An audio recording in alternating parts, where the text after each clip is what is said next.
Yo, what's up YouTube? Just gonna do a little post-match review for the West Ham vs Arsenal game. And it was West Ham 1, Arsenal 2. So yeah, big result for the Gunners there. We really needed that win, that 3 points to keep us in that top four race, because Tottenham had beaten Leicester 3-1 earlier on, so we knew what we had to do, and we got the job done in the end. You know, it wasn't easy, but we did it. You know, so credit to the lads, credit to Mikel Arteta, keep the momentum going, and we got our next game against Leeds coming up, so it won't be easy, but you know, I'm confident at home we can beat Leeds as well with the crowd behind us. So yeah, it was 2-1 to the Arsenal on the day, and started off with a nice, very surprising goal from Rob Holding, who he scored his first Premier League goal in 6 years since he's come from Bolton. So yeah, you know, I wouldn't have bet on Rob Holding, put it that way. So yeah, very thrilled. It was a great corner from Bukayo Saka, and it was a great header from Rob Holding. You know, they didn't have anyone on the post, and he just headed it down, and it went in the net. It was brilliant, a brilliant goal to go 1-0 to the Arsenal, and a great start to the match. You know, to be fair, we started kind of slow and sluggish, going a bit sideways and backwards. It was hard to break him down, but you know, credit to Eddie Nketiah. He got the game kind of going with a nice driving run, and he had a shot, and that kind of got us just on the front foot a little bit. Someone had to do something, so yeah, credit to him. I think that's why we got the corner, and then he ended up scoring from it. Yeah, so credit to him.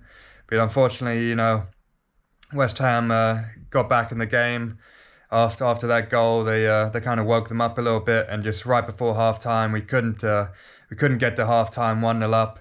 They scored right before half time, which is always gutting. You know, it's always a dangerous time right before the end, because you're just thinking of getting back in. And I think Nuno Tavares kind of switched off on the left wing. He left the guy open, and he couldn't get over there to block the cross.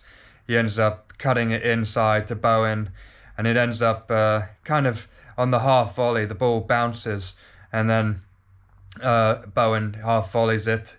And to be fair, it was a really bad deflection off Gabriel. Gabriel tried to block it, but he could have been bigger. He kind of turned his back a little bit, so we shouldn't have really conceded that goal. So it was a really tough shot. So, you know, credit to Bowen for he took the shot. He had an effort, and it deflected in. So 1-1 at half time, and we go back in second half. We seemed Mikel gave him a little talking to, and we seemed to be better in the second half. So yeah, no, credit El Nene, who's strong in the midfield. He did a nice ball over the top to Eddie, who was one-on-one. He cut inside, and he tried to curl it in the corner, kind of Henry-esque, but he missed it. So Eddie had a few chances this game. He hit the target a couple. He missed a couple. So, you know, on another day he scores. But you know, it was a good performance by him, and it was ended up being Gabriel from a corner for the second goal to make it 2-1.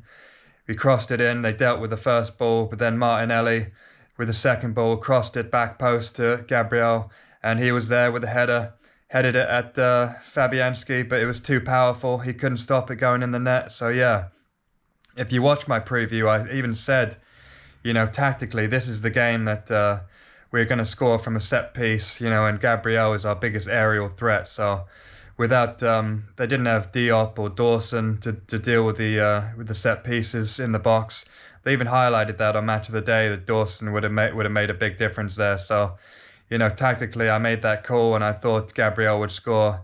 You know, and I backed myself, and there we go. Sometimes it works out. So yeah, I was very, very happy that Gabriel scored that goal to make it 2-1, and then we ended up winning the game. You know, it wasn't easy right at the end. There was even at 1-1, actually, before Gabriel scored, Bowen was kind of through one-on-one, and Ramsdale came out to try and clear the ball before he did, and he ended up he missed the ball, actually, and he kind of scraped Bowen, and Bowen just fell over, kind of dived a bit, and the ref thought it was too much of a dive, and So Ramsdale got away with that one. So that would have been really bad if he would have got sent off for that one.